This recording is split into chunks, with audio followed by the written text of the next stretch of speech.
अस्सलाम वालेकुम। बेटा जो नेक्स्ट टॉपिक है हमारे पास वो है lowering of vapour pressure. Lowering of vapour pressure क्या है कि जब हम किसी भी सोल्यूट को नॉन इलेक्ट्रोलाइट और नॉन हमारे पास वोलेटाइल सोल्यूट को किसी सॉल्वेंट में ऐड के सॉल्यूशन बनाते हैं, तो सॉल्यूशन बनाने के नतीजे में सॉल्यूशन के ऊपर जो वेपर प्रेशर के अंदर डिक्रीज़ है उसे हम लोअरिंग ऑफ वेपर प्रेशर कहते हैं। अब ये लोअरिंग ऑफ वेपर प्रेशर होता क्यों है, यहाँ पे हम इस रीज़न को डिस्कस करने जा रहे हैं। वो रीज़न कुछ इस तरह से है कि जब हमारे पास जो प्योर सॉल्वेंट है, इस प्योर सॉल्वेंट के जब हम वेपर्स की बात करते हैं, इसके ऊपर इतनी सारी स्पेस जो है वो प्रेजेंट है जहाँ पे क्या कर सकता है, वो एक सॉल्वेंट मॉलिक्यूल एस्केप कर सकता है और कन्वर्ट हो सकता है लिक्विड से वेपर्स के अंदर। जितने वेपर्स ज़्यादा क्रिएट होंगे उतना ही वो ज़्यादा जो है वो प्रेशर लिक्विड के सरफेस के ऊपर क्रिएट कर सकेगा। इस तरह से उसका वेपर प्रेशर ज़्यादा है। अगर उसके अंदर एक non electrolyte non volatile solute add कर देंगे, तो सोल्यूट ऐड करने के नतीजे में जब ये सोल्यूशन बनेगा, तो सोल्यूशन बनने के नतीजे में यहाँ पे आप देख रहे होंगे कुछ ना कुछ हमारे पास सोल्यूट मॉलिक्यूल्स ब्लू कलर के इसके अंदर आपको नज़र आ रहे हैं। ये सोल्यूट मॉलिक्यूल सरफेस के ऊपर भी प्रेजेंट होंगे, जो कि इवेपोरेशन का जो सरफेस एरिया है इसके अंदर वो डिक्रीज़ कर देंगे। जब surface area for evaporation decrease होगा तो as a result vapour pressure भी डिक्रीज़ हो जाएगा। इस तरह से इस प्रोसेस को कहते हैं लोअरिंग ऑफ वेपर प्रेशर, जो कि एक कोलिगेटिव प्रॉपर्टी है। अब ये जो लोअरिंग ऑफ वेपर प्रेशर है, इसको अगर हम मैथमेटिकली देखें तो मैथमेटिकली हमने पिछले कुछ लेक्चर्स में रॉल्स लॉ के बारे में पढ़ा था, जिसकी थर्ड डेफिनेशन कुछ इस तरह से थी कि हमारे पास relative lowering of vapour pressure is equal to the mole fraction of solute.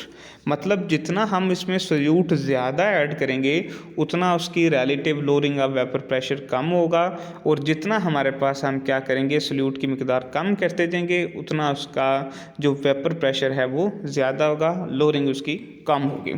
इसमें हम जानते हैं कि जो x2 है वो मोल फ्रैक्शन ऑफ सोल्यूट है। अब इस मोल फ्रैक्शन ऑफ सोल्यूट की हमने वैल्यू निकालनी है। जो पिछले लेक्चर्स हैं उसमें हमने मोल फ्रैक्शंस के बारे में पढ़ा था कि वो किस चीज़ के इक्वल हैं। हमारे पास number of moles of that component divide by total number of moles, उसे हम क्या कहते हैं, मोल फ्रैक्शन। उसी तरह से दो कंपोनेंट हैं, उसमें हमारे पास सेकंड कंपोनेंट के नंबर ऑफ मोल्स N2 हैं divide by total number of moles N1 plus N2।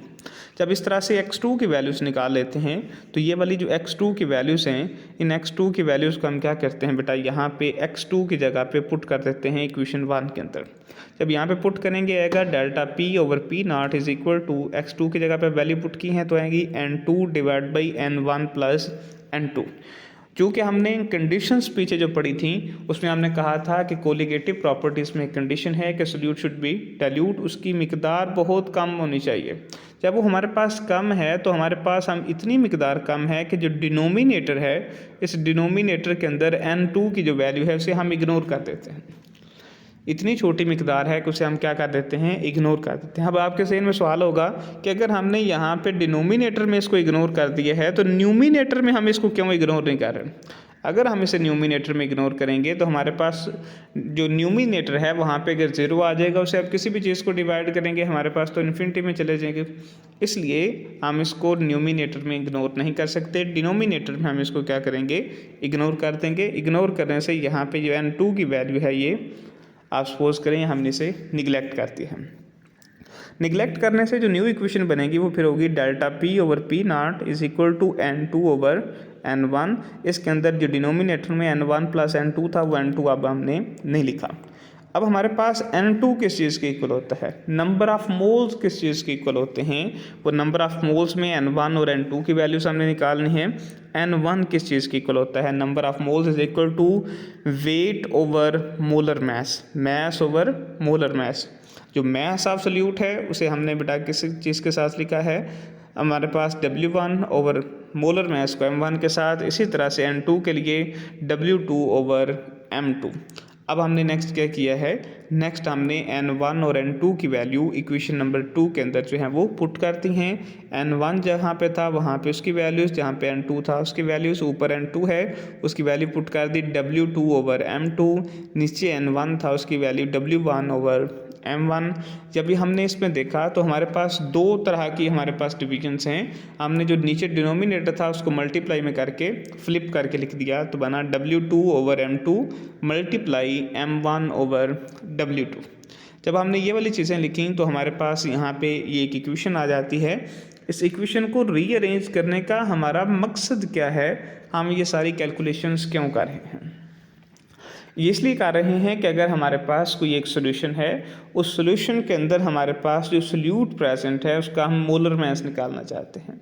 Molar mass निकालने के लिए फिर हम क्या करते हैं, इस इक्वेशन को रीअरेंज करते हैं। यहाँ पे जो M2 इधर डिवाइड हो रहा है दूसरी तरफ जाके मल्टीप्लाई हो जाएगा, बाकी चीज़ें इधर आके डिवाइड हो जाएंगी या मल्टीप्लाई हो जाएंगी। इस सारी इक्वेशन को रीअरेंज किया, जब ये रीअरेंज किया तो यहाँ पे ये इक्वेशन इस तरह से बनी M2 = delta P0/Δp multiply W2M1/W1। इस तरह से हम क्या कर सकते हैं, molar mass of solute in solution जो है वो बता सकते हैं। अगर इसको मैं थोड़ा सा समरी इसकी बताऊं, इस सारी कैलकुलेशन का फ़ायदा क्या है। लेट्स सपोज आपके पास कोई एक अननोन सोल्यूशन है, उस अननोन सोल्यूशन के हम क्या कर सकते हैं, लोअरिंग ऑफ वेपर प्रेशर को देखते हुए बता सकते हैं कि उस सोल्यूशन के अंदर जो सोल्यूट है उस सोल्यूट का मोलर मास क्या है। तो इस तरह से हमारा बड़ा ये जो टॉपिक है ये ख़त्म हुआ।